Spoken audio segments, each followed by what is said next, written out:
有hard feeling. 我是等。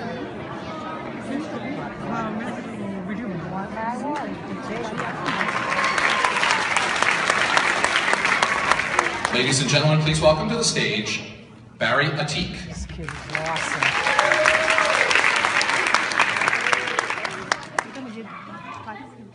Oh.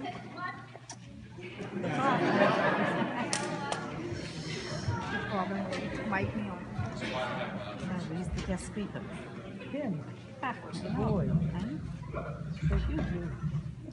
My respected teachers, friends, and parents, today I want to talk about one of the most talked about topics, bullying, and what it really is.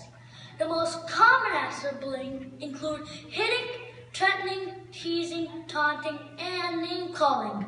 Bullying can have a significant impact on students. Students who are bullied often suffer from low self-esteem and poor concentration. A bullied student will often avoid school, have lower grades.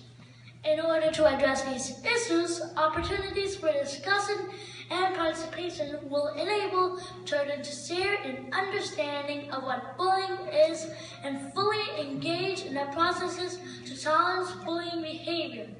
But in addition, you got to stand up for yourself. If you're getting bullied at any point in, you cannot let it get to you. You have got to prove that you can do it. You must not give up. Be yourself. No apologies, no regrets, no fear, no insecurity, no doubt, no hesitation. Nothing. Absolutely nothing can stop you. You are better than that. Believe it with all your heart and you will be successful. My message to all my friends, be a buddy, not a bully.